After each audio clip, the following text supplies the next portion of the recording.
لله رب العالمين والصلاة والسلام على رسوله الأمين وعلى آله وصحبه أجمعين أما بعد أعوذ بالله من الشيطان الرجيم وإذ أخذنا ميثاقكم لا تسفكون دماءكم ولا تخرجون أنفسكم من دياركم ثم أقررتم وأنتم تشهدون. اس سے قبل کی آیات میں بنی اسرائیل کے متعلق یہ بات گزری کہ اللہ تبارک و تعالی نے ان سے عہد و میثاق لیا تھا، ان سے وعدہ لیا تھا. کئی چیزوں کا اللہ رب العالمین نے ان سے وعدہ لیا تھا کہ والدین کے ساتھ حسن سلوک سے پیش آیا جائے، اللہ رب العالمین کے ساتھ کسی کو شریک نہ کیا جائے، اور قریبی رشتہ داروں کے ساتھ بہتر طریقے سے معاملہ کیا جائے، یتیموں اور مسکینوں کا خیال رکھا جائے.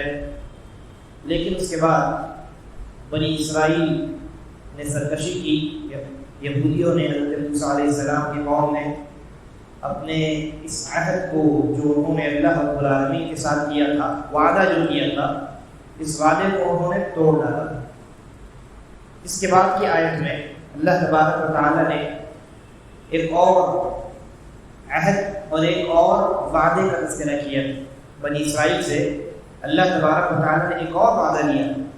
چنانچہ فرمایا کہ جب ہم نے تم سے یہ عہد لیا لا تسفکون دماءکم، کہ تم آپس میں ایک دوسرے کا خون نہیں بہاؤ گے، ایک دوسرے کو قتل نہیں کرو گے.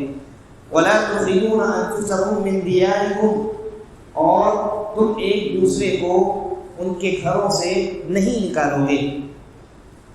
ثم اقررتم، جب تم سے اللہ رب العالمین کہتا ہے جب ہم نے تم سے اے بنی اسرائیل، اے یہودیوں، یہ وعدہ لیا تو تم نے اقرار کیا، اس بات کا تم نے اقرار کیا اور مانا کہ ہاں ہم اس وعدے کی پاسداری کریں گے.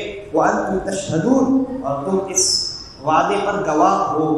یعنی ایسا نہیں ہے کہ یہ وعدہ تم سے اللہ تبارک و تعالی نے لیا اور تم بھول گئے یا تمہیں یاد نہیں ہے، ایسا معاملہ نہیں، بلکہ یہ جو دو وعدے ہیں کہ تم آپس میں ایک دوسرے کا خون نہیں بہاؤ گے اور آپس میں ایک دوسرے کو گھروں سے نہیں نکالو گے، یہ وعدہ تمہیں یاد ہے، تمہارے علم میں ہے اور اس پر تم خود گواہ ہو. لیکن حسب ثابت، جیسا کہ پچھلے وعدوں کو بنی اسرائیل نے یہودیوں نے توڑ ڈالا، وہی معاملہ اور وہی حال ان وعدوں کے ساتھ اور ان عہد و پیمان کے ساتھ بھی ہوا. اللہ تبارک و تعالیٰ نے فرمایا ثم انتم هؤلاء تقتلون انفسکم، تم نے یہ وعدہ کر لیا اللہ سے کہ ایک دوسرے کو قتل نہیں کرو گے، لیکن پھر تم لوگوں نے ایک دوسرے کو اپنے درمیان قتل کرنا شروع کر دیا، ایک دوسرے کا خون بہانا شروع کر دیا. وَتُخْرِجُونَ فَرِيقًا مِّنْكُم مِّن دِيَارِهِمْ، اور تم میں سے ایک فریق جو ہے، یعنی تم آپس میں ایک دوسرے کو تم نے گھروں سے نکالنا، وطن سے نکالنا تم نے شروع کر دیا. تَظَاهَرُونَ عَلَيْهِمْ بِالْإِثْمِ وَالْعُدْوَانِ، اور تم ایک دوسرے کی گناہ کے کاموں میں اور زیادتی کے کاموں میں مدد کرنے لگے.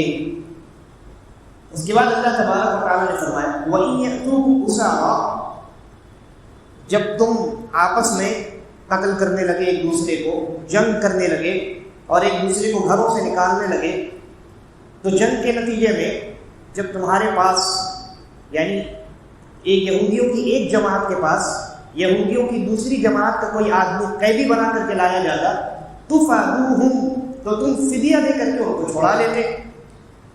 وَهُوَ مُحَرَّمٌ عَلَيْكُمْ إِخْرَاجُهُمْ، تمہارے اوپر تو ان کو گھروں سے نکالنا ہی حرام قرار دیا گیا تھا.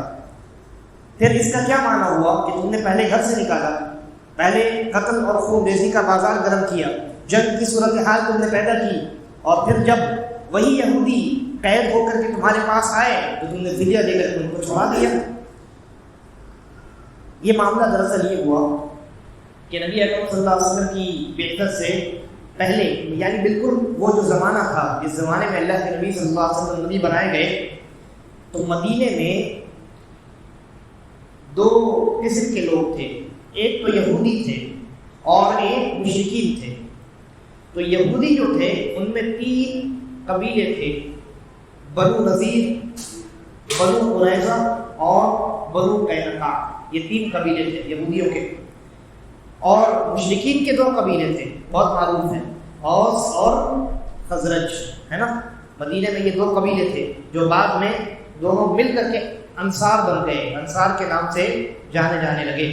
تو نبی صلی اللہ علیہ وسلم کی بعثت سے پہلے معاملہ یہ ہوتا تھا، یہ جو یہودی ہیں 3 قبیلے، ان میں سے پہلے 2 قبیلے جو ہیں بنو نذیر اور بنو قریظہ، یہ دونوں قبیلے مشرکین کا جو پہلا قبیلہ تھا اوس اور خزرج میں، جو پہلا قبیلہ اوس ہے، ان کے ساتھ ان لوگوں کا یعنی ایگریمنٹ تھا کہ ہم تمہارا ساتھ دیں گے.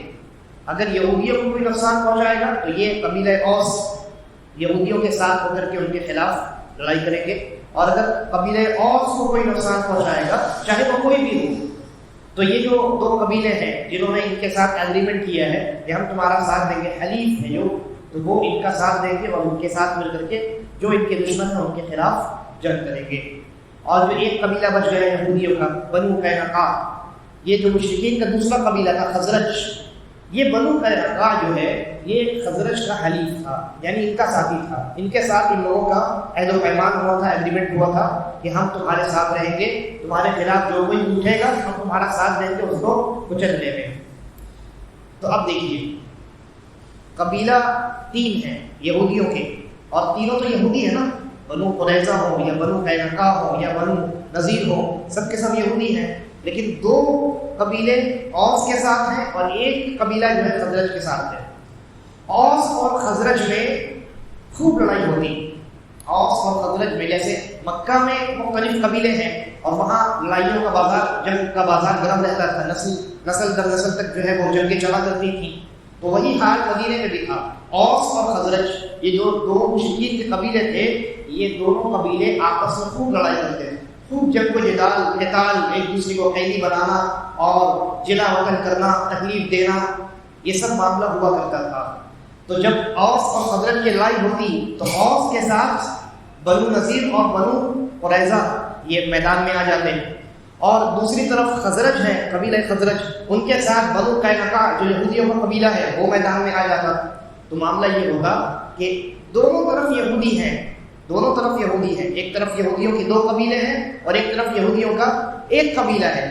یہ دونوں آپس میں لڑتے میدان جنگ میں آ کر کے دونوں ایک دوسرے کو قتل کرتے اور دونوں ایک دوسرے کو قیدی بنا کر کے لاتے. جبکہ قرآن میں اللہ تبارک و تعالیٰ نے یہودیوں سے تورات میں اس بات کا تذکرہ ہے، اللہ نے ان سے عہد لیا تھا، وعدہ لیا تھا کہ دیکھو تم یہودی آپس میں جنگ و جدال نہیں کرو گے، آپس میں قتال نہیں کرو گے، آپس میں ایک دوسرے کو گھروں سے نہیں نکالو گے، آپس میں ایک دوسرے کو وطن اور ملک سے دربدر نہیں کرو گے. لیکن انہوں نے اس بات کو پس پش ڈال دیا. کیوں ڈال دیا؟ اس لیے کہ اس میں ان کا فائدہ ہے. کیا فائدہ تھا؟ فائدہ یہ تھا کہ اگر وہ اللہ کے اس فرمان پر یا اپنے اس عہد کو نبھاتے تو پھر اوس کا ساتھ کیسے دیتے، اور وہ بنو قینقاع جو ہے وہ خزرج کا ساتھ کیسے دیتا. تو دنیاوی مفاد کے خاطر، دنیاوی فائدے کی خاطر انہوں نے اللہ تبارک و تعالیٰ کے اس عہد کو کنارے ڈال دیا، ایک دوسرے کو قتل کرنے کے لیے، قیدی بنانے کے لیے میدان میں نکل گئے. اچھا اب دیکھیے کیا ہوا. یہ میدان میں نکلے، دونوں طرف یہودی ہیں، بنو نذیر اور بنو قریظہ، اور ایک طرف بنو قینقاع. جنگ ہوئی آپس میں، ایک دوسرے کو انہوں نے قتل کیا، اور پھر سزا کے طور پہ کچھ لوگوں نے کچھ لوگوں کو جنگ یعنی مدینے سے باہر نکال دیا، کچھ لوگوں نے، ایک فریق نے دوسرے فریق کے کچھ لوگوں کو قیدی بنا لیا. اب کیا ہوا، جب انہوں نے قیدی بنا کر کے یہودیوں کے ان 2 قبیلوں نے اس ایک قبیلے کے کچھ لوگوں کو قیدی بنا لیا، یا اس ایک قبیلے نے یہودیوں کے ان 2 قبیلوں میں سے بعض لوگوں کو جنگ کے بعد قیدی بنا لیا. تو جب قیدی بن کر کے یہودی آئے تو پتہ ہے انہوں نے کیا کیا؟ انہوں نے کہا کہ یہ ہم فدیہ دیتے ہیں، اس فدیہ کے بدلے یہودیوں کو چھوڑ دو. یعنی خود ہی انہوں نے قیدی بنایا، ٹھیک ہے، خود ہی انہوں نے قتل کیا. اور جب قیدی بن کر کے یہودی آئے تو کچھ لوگوں نے کہا کہ ہم اپنے پاکٹ سے کچھ پیسہ دیتے ہیں، یہ پیسہ لیا جائے اور ان کو چھوڑ دیا جائے. اللہ تبارک و تعالیٰ نے کہا کہ بھائی تمہارے اوپر تو قتل اور قتل کرنا، جنگ کرنا، یہودیوں کا آپس میں ایک دوسرے کو قیدی بنانا یہی حرام تھا، تو تم نے پہلے حرام کام کیا اور پھر اس کے بعد فدیہ دے کر کے چھڑا دیا، یہ کیا مطلب ہوا؟ اگر تمہیں چھڑانا ہی تھا تو بھائی تم نے قیدی کیوں بنایا؟ قتل آپس میں قتال کیوں کیا، لڑائی کیوں کی؟ اللہ رب العالمین نے کہا وَهُوَ مُحَرَّمٌ عَلَيْهِمْ إِخْرَاجُهُمْ، بھائی تمہارے اوپر انہیں ان کے گھروں سے نکال کر کے قیدی بنانا ہی حرام تھا، تو تم نے اس پر عمل نہیں کیا، تم نے اس پر عمل نہیں کیا۔ تورات میں اللہ تبارک و تعالیٰ نے یہ کہا کہ جب کوئی یہودی قیدی بن کر کے آئے فدیہ دے کر کے اس کو چھڑا لیا جائے، تم نے اس پر ضرور عمل کر لیا، تمہیں قیدی بنانے سے منع کیا گیا، تم نے وہ نہیں سنی، اللہ کی یہ بات نہیں سنی تم نے۔ اللہ نے یہ کہا کہ یہودی جب قیدی بن کر کے آئے تو فدیہ دے کر کے ان کو چھڑا لیا جائے، یہ تم نے ٹھیک اس بات پر عمل کر لیا، یعنی اللہ کی کچھ باتوں پر تم نے عمل کیا اور کچھ باتوں پر چھوڑ دیا۔ کیوں؟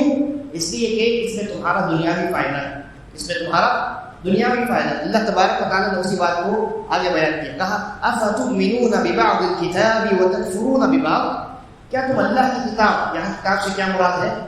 کون سی کتاب؟ تورات ہے نا، تورات۔ تو اللہ نے کہا کہ کیا تم اللہ کی کتاب کی کچھ آیات پر ایمان کرتے ہو اور کچھ آیات کا انکار کرتے ہو؟ یہ کیسی بے کی بات ہے؟ لہذا تمہارا اللہ کی کتاب کی کچھ آیات پر ایمان رکھنا کوئی کام کرے بیکار بے فائدہ ہے، بلکہ اللہ کی کتاب کی جن آیات کا تم انکار کرتے ہو ان آیات کا انکار در حقیقت اللہ کی پوری کتاب یعنی پوری تورات کا انکار ہے۔ لہذا نقطہ یہ معلوم ہوا کہ انسان اگر اللہ رب العالمین کی نازل شدہ کسی کتاب، اور آج کے زمانے میں اللہ کی کتاب محفوظ کتاب کیا ہے؟ قرآن مجید۔ کوئی انسان اگر اللہ رب العالمین کے کلام قرآن مجید کی ایک آیت کا بھی انکار کرتا ہے، ایک آیت کا بھی، تو در حقیقت وہ پورے قرآن کا انکار کرنے والا قرار پائے گا۔ ایک آیت پر انکار اور بقیہ تمام آیتوں پر ایمان، وہ ایمان بیکار ہو جائے گا، یہ انکار اس ایمان پر غالب ہوگا۔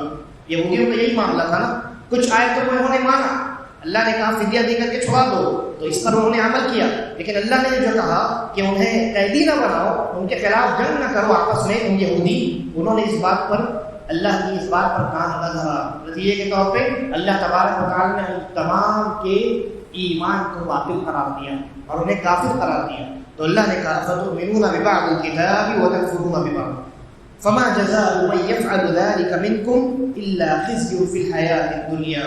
اللہ نے کہا کہ ایسے لوگوں کا سوائے اس دنیا میں ذلت اور رسوائی کے اور کیا مطلب ہو سکتا ہے؟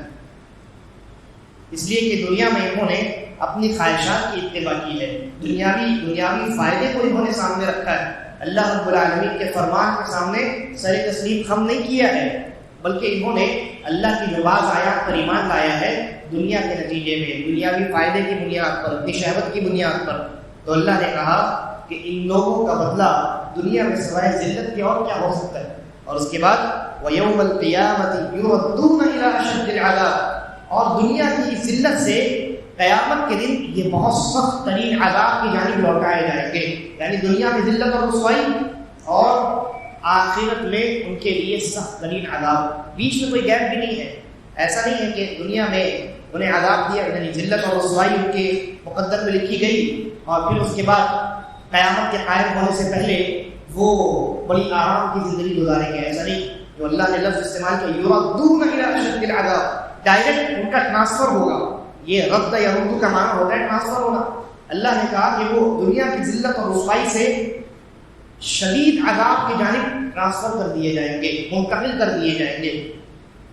وَمَا اللَّهُ بِغَافِلٍ عَمَّا تَعْمَلُونَ، اور تم جو کچھ کرتے ہو اللہ تبارک و تعالیٰ اس سے غافل نہیں ہے۔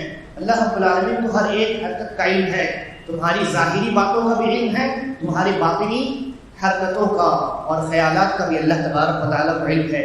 اس کے بعد اللہ نے کہا أولئك الذين اشتروا الحياة الدنيا بالآخرة، انہوں نے آخرت دے کر کے دنیا خرید لی ہے، آخرت دے کر کے انہوں نے اپنی آخرت برباد کر کے انہوں نے دنیا کو سنوار لیا ہے۔ دنیا میں انہوں نے آپس میں یہودیوں کے قبیلوں نے منع کرنے کے باوجود، اللہ سے وعدہ کرنے کے باوجود کہ آپس میں ہم جنگ نہیں کریں گے، جنگ کیا۔ کیوں کیا؟ تاکہ اوس اور خزرج کا ساتھ دے سکے، ہے نا، ان کا ساتھ دے سکے، دنیاوی معاملات میں آسانی ہو سکے۔ چنانچہ اللہ نے کہا کہ انہوں نے دنیا تو اپنی سنوار لی لیکن آخرت انہوں نے بیچ ڈالی ہے، آخرت دے کر کے دنیا خرید لی، دنیا سنور گئی، آخرت برباد ہو گئی۔ فلا يخفف عنهم العذاب، لہذا قیامت کے دن ان کے عذاب میں ذرہ برابر بھی کمی نہیں کی جائے گی۔ ولا هم ينصرون، اور نہ ہی ان کی مدد کی جائے گی، جائے گی۔ قرآن کریم میں ایک جگہ اللہ تبارک و تعالیٰ نے کہا کہ یہ جو لوگ ہیں جہنمی، جب جہنم میں چلے جائیں گے تو یہ جہنم کے داروغے مالک سے کہیں گے، جہنم کے داروغے کا نام کیا ہے؟ مالک۔ یہ کہیں گے وَنَادَوْا يَا مَالِكُ لِيَقْضِ عَلَيْنَا رَبُّكَ، وہ کہیں گے اے مالک اپنے رب سے دعا کرو کہ ہمیں موت دے دے، موت ہمارے لیے بہتر ہے، جہنم کا عذاب برداشت نہیں کر سکتے۔ اور ایک جگہ اللہ نے کہا کہ یہ کہیں گے، پکار لگائیں گے یخفف عنا یوما من العذاب، کہ اے اللہ ہم سے جو ہے صرف عذاب کا ایک دن کم کر لے، ایک دن ہمارے لیے عذاب سے چھٹی دے دے۔ جواب دیا جائے گا کہ تمہارے لیے ایک دن بھی اس عذاب سے چھٹکارا نہیں ہے، مسلسل انہیں عذاب میں مبتلا کیا جائے گا اور نہ انہیں چھٹی ملے گی ایک دن کے لیے بھی، اور نہ ان کے عذاب میں ذرہ برابر کمی کی جائے گی، کچھ نہیں کیا جائے گا۔ اس کے بعد اللہ تبارک و تعالیٰ نے فرمایا وَلَقَدْ آتَيْنَا مُوسَى الْكِتَابَ، ہم نے موسیٰ علیہ السلام کو کتاب عطا کی۔ کون سی کتاب؟ تورات۔ ہم نے موسیٰ علیہ السلام کو کتاب یعنی تورات عطا کی۔ وَقَفَّيْنَا مِن بَعْدِهِ بِالرُّسُلِ، اور پھر اس کے بعد موسیٰ علیہ السلام کے انتقال کر جانے کے بعد بنی اسرائیل پہ ہم نے انبیاء کا، رسولوں کا سلسلہ جاری کر دیا، ایک کے بعد ایک، پے در پے ہم نے مختلف رسول بنی اسرائیل میں نازل کیے۔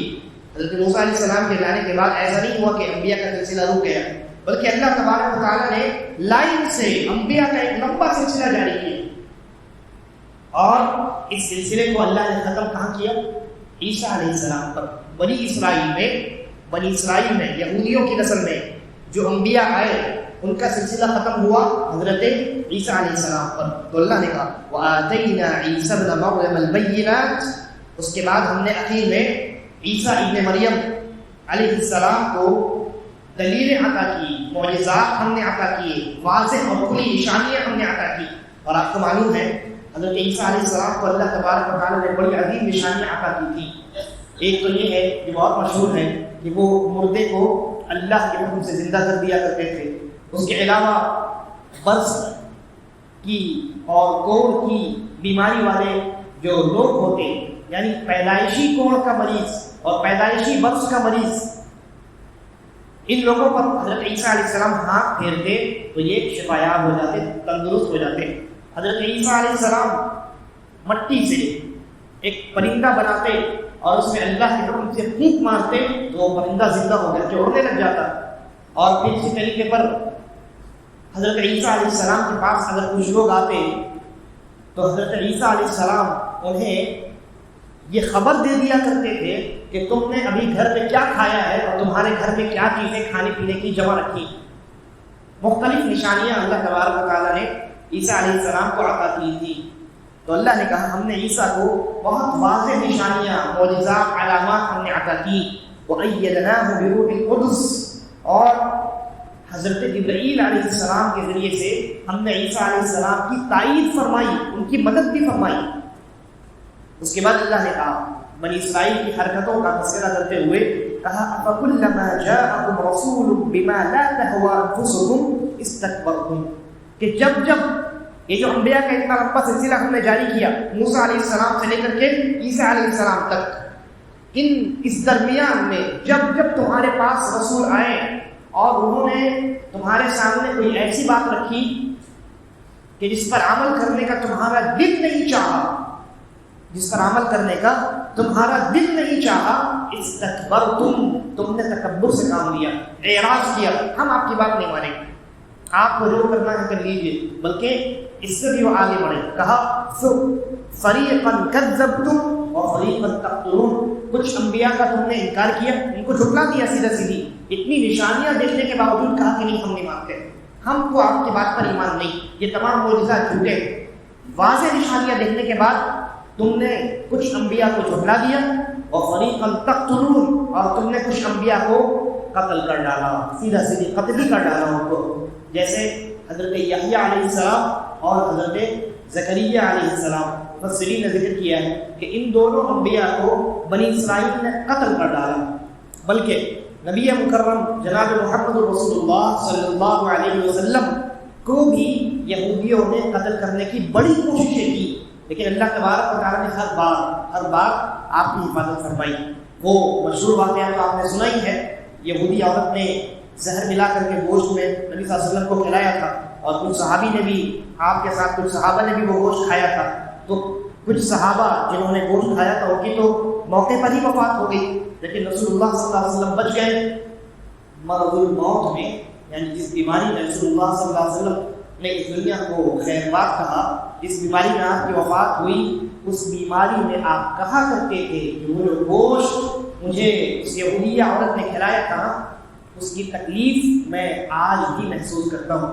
اسی لیے بہت سارے علماء نے یہ بات کہی ہے کہ نبی اکرم صلی اللہ علیہ وسلم کی وفات جو ہے وہ شہادت والی وفات تھی، آپ در حقیقت شہید ہوئے تھے۔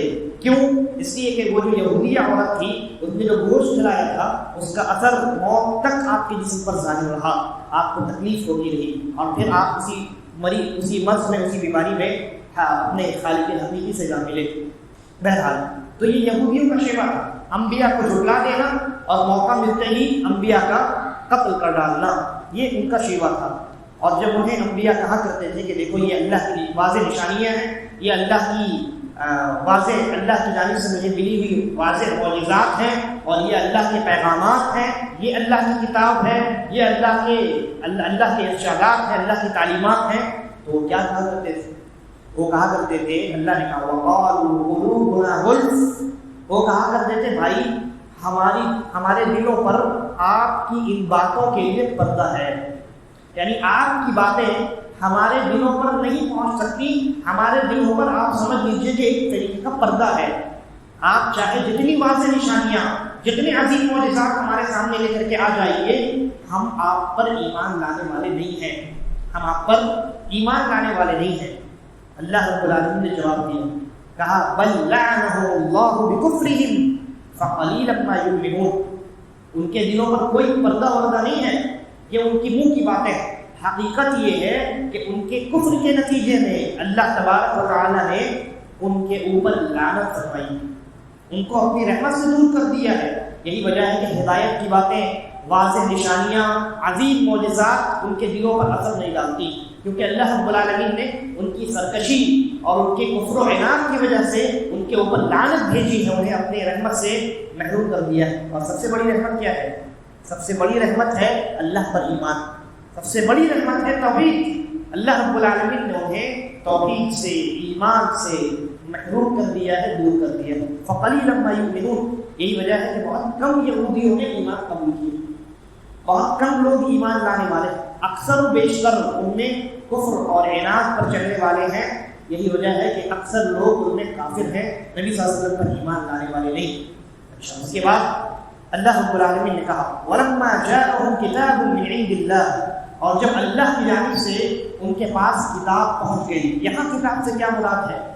یہاں کتاب سے مراد ہے قرآن مجید، یہاں کتاب سے قرآن مجید مراد ہے۔ دیکھیے، قرآنی آیات کو اگر انسان اپنی عقل سے سمجھنا شروع کر دے تو کتنی گڑبڑی ہوگی۔ ایک ہی لفظ ہے کتاب، کہیں اس کتاب سے مراد تورات ہوتی ہے، کہیں اس کتاب سے مراد قرآن مجید ہے، کہیں اس کتاب سے مراد انجیل ہے، الگ الگ مواقع پر الگ الگ چیزیں مراد ہوتی ہیں۔ تو کب کس موقع پر کتاب سے کون سی چیز مراد ہے یہ ہم اپنی عقل سے سمجھ سکتے ہیں؟ نہیں، بلکہ اس کی سمجھ ہمیں نبی اکرم صلی اللہ علیہ وسلم کے بتلانے سے آئے گی، اور آپ نے صحابہ کرام کو سکھایا اور صحابہ کرام نے امت کو سکھایا۔ اس لیے قرآن کریم کی تفسیر کا جو علم ہے یہ مکمل طور پر نبی صلی اللہ علیہ وسلم سے مأثور ہے، یعنی آپ نے مکمل قرآن کریم کی تفسیر صحابہ کرام کو سکھلائی ہے۔ اس لیے قرآن کی جو تفسیر ہے یہ صحابہ کرام کے اقوال کی روشنی میں کی جائے گی، اور بعض آیات کی تشریح اور تفسیر تو رسول اللہ صلی اللہ علیہ وسلم نے احادیث کے اندر بھی کر دی ہے.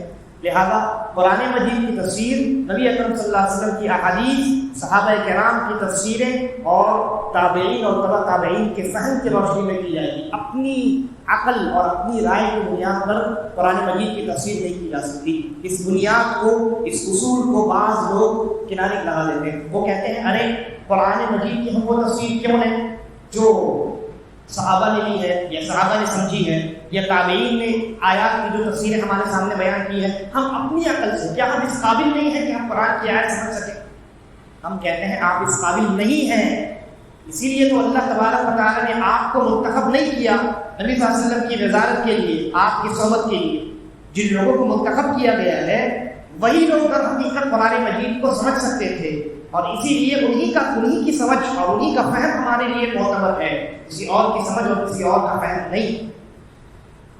تو اس آیت کریمہ میں کتاب سے کیا مراد ہے؟ قرآن مجید. اللہ رب العالمین نے کہا جب ان یہودیوں کے پاس اللہ کی جانب سے کتاب آ گئی، یعنی قرآن مجید آ گئی، اور وہ قرآن مجید کیسی ہے؟ مصدق لما معہم، ان کے پاس جو چیزیں ہیں یعنی تورات اور انجیل، یہ دو کتابیں ان لوگوں کے پاس ہے نا، یہودیوں اور نصرانیوں کے پاس. یہودیوں کے پاس تورات ہے اور نصرانیوں کے پاس عیسیٰ علیہ السلام کے اوپر نازل شدہ کتاب انجیل ہے. تو اللہ نے کہا یہ جو قرآن ہے، جب یہ قرآن اللہ کی جانب سے آ گیا اور یہ قرآن ان کے پاس جو کتابیں ہیں ان کی تصدیق کرنے والا ہے، ان کی تصدیق کرنے والا ہے. تصدیق کرنے سے دو واقع مراد. پہلی بات یہ مراد ہے کہ تورات اور انجیل میں نبی اکرم صلی اللہ علیہ وسلم کے آنے کی خبر اور آپ کی تفصیلات، حتیٰ کہ آپ کے صحابہ کی صفات کا ان دونوں کتابوں کے اندر تذکرہ ہے. تو قرآن مجید جب آیا اور قرآن مجید نے بھی وہی باتیں ارشاد فرمائی جو تورات اور انجیل کے اندر ہے، تو قرآن مجید تورات اور انجیل کو سچ اور حق ثابت کرنے والا ہوا، تو ان کی تصدیق کرنے والا ہوا. اور تصدیق کرنے کا ایک دوسرا معنی یہ ہے کہ تورات اور انجیل میں جو باتیں بیان کی گئی ہیں اللہ کی توحید اور اللہ پر ایمان اور شرک اور بت پرستی سے کنارہ کش ہونے کا حکم، یہی باتیں قرآن کریم کے اندر بھی ہیں. تو قرآن کریم نے کوئی نئی بات پیش نہیں کی ہے، قرآن کریم نے وہی بات پیش کی ہے جو تورات اور انجیل کے اندر بنیادی طور پر موجود ہے، کیونکہ توحید تو تمام انبیاء کا مشن رہا ہے. تو اللہ نے کہا جب ان کے پاس تصدیق کرنے والی کتاب قرآن مجید آ گئی، وَكَانُوا مِن قَبْلُ يَسْتَفْتِحُونَ عَلَى الَّذِينَ كَفَرُوا، اور قرآن مجید کے آنے سے پہلے یہ لوگ کافر اور مشرک جو ہیں مدینے میں، اوس اور خزرج کے دو مشرک قبیلے جو ہیں، ان لوگوں کے اوپر اپنی بڑائی جتلاتے تھے. وہ یہ کہتے تھے کہ دیکھو ایک نبی آنے والے ہیں، اور وہ یہ سمجھتے تھے کہ وہ نبی ہماری ہی نسل میں آئیں گے. چنانچہ کافروں سے کہتے تھے کہ دیکھو ایک آخری رسول آنے والے ہیں جن کا تذکرہ ہماری کتابوں میں ہے، جب وہ آئیں گے تو ہم ان کے ساتھ مل کر کے تمہارے خلاف جنگ کریں گے اور تمہیں ختم کر دیں گے. اللہ نے کہا فَلَمَّا جَاءَهُم مَّا عَرَفُوا، تو جب اللہ کے رسول ان کے درمیان آ گئے، کتاب قرآن مجید ان کے درمیان آ گئی، ان کو وہ اچھی طریقے سے جانتے پہچانتے ہیں اپنی کتاب کی روشنی میں، کفروا بہ، تو انہوں نے کفر کر دیا. پہلے تو خوب بڑائیاں جھاڑا کرتے تھے کافروں اور مشرکوں کی کہ دیکھو ہمارے پاس ایک کتاب آنے والی ہے، ایک نبی آنے والے ہیں، اور جب یہ نبی اور یہ کتاب آئی تو انہوں نے کفر کر ڈالا، انکار کر ڈالا. کیوں انکار کیا؟ انکار کرنے کی وجہ یہ ہے، آگے اللہ نے اس کا تذکرہ کیا ہے اور کئی آیات میں کیا ہے، یہ گمان کرتے تھے کہ یہ نبی ہماری نسل میں آئیں گے، کیونکہ بنی اسرائیل ہی میں تمام انبیاء آئے، لیکن نبی اکرم صلی اللہ علیہ وسلم ان کی نسل میں نہیں آئے، بنی اسحاق میں نہیں آئے بلکہ بنی اسماعیل میں آئے. لہذا ان کے دل میں جلن اور حسد پیدا ہو گیا، اور صرف جلن اور حسد کی بنیاد پر انہوں نے انکار کر دیا. ورنہ یہ حق جانتے تھے، یہ اس بات کی تصدیق کرنے والے تھے کہ ہاں یہی وہ رسول ہے جس کا تذکرہ ہماری کتابوں کے اندر ہے. معلوم ہوا کہ صرف تصدیق کافی نہیں، صرف تصدیق جہاں بھائی محمد رسول اللہ سچے نبی ہے، قرآن مجید اللہ کی کتاب ہے، اسلام دین حق ہے، یہ کافی نہیں ہے، بلکہ اس کے ساتھ ساتھ قبول کا ہونا شرط ہے نا. تصدیق کے بعد قبول ہونا چاہیے کہ ہاں میں نے قبول کیا ہے دین اسلام کو، میں اب مسلمان ہوں. بہت سارے آپ کو لوگ ملیں گے معاشرے میں الگ الگ مذاہب کے، اسلام کی بڑی تعریفیں کرتے ہیں کہ بھائی اسلام سچا دین ہے، محمد صاحب بہت اچھے نبی ہیں اور ان کی تعلیمات بڑی پاکیزہ ہیں، قرآن مجید بڑی مقدس کتاب ہے، اللہ کی جانب سے نازل شدہ ہے۔ بعض حضرات تو کلمہ بھی پڑھ جاتے ہیں، ہے نا، آپ نے دیکھا ہوگا بعض لوگوں کو الگ الگ مذاہب سے تعلق رکھتے ہیں، وہ آن دا کیمرہ آ کر کے وہ کلمہ بھی پڑھ جاتے ہیں، لا الہ الا اللہ محمد رسول اللہ، تو مسلمان بیچارے بیوقوف بن جاتے ہیں، وہ سمجھتے ہیں ارے یہ تو مسلمانوں کا خیر خواہ ہے۔ بھائی یہی حرکت تو یہودی بھی کرتے تھے، یہودیوں کو بھی نبی صلی اللہ علیہ وسلم کی حقانیت کا علم تھا، وہ بھی تصدیق کرنے والے تھے، لیکن انہوں نے قبول کیا نہیں قبول کیا، صرف جلن اور حسد کی بنیاد پر انہوں نے دشمنی پیدا کر لی، تو اللہ نے کہا فَكَفَرُوا بِهِ، انہوں نے انکار کیا، وَلَعْنَةُ اللَّهِ عَلَى الْكَافِرِينَ، لہذا کفر کرنے والوں پر اللہ کی لعنت ہے، اللہ نے کفر کرنے والوں پر لعنت بھیجی۔ اس کے بعد کی آیات میں اللہ تبارک و تعالیٰ نے مزید ان باتوں کا تذکرہ کیا ہے، انشاءاللہ اگلے درس میں ہم ان آیات پر گفتگو کریں گے۔ اللہ تبارک و تعالیٰ سے دعا ہے کہ وہ ہمیں صحیح سمجھ کی توفیق عطا فرمائے اور ہم تمام کا خاتمہ ایمان اور اسلام پر کرے۔ هذا والله اعلم وصلی اللہ علی نبینا وسلم، والسلام علیکم ورحمۃ اللہ وبرکاتہ۔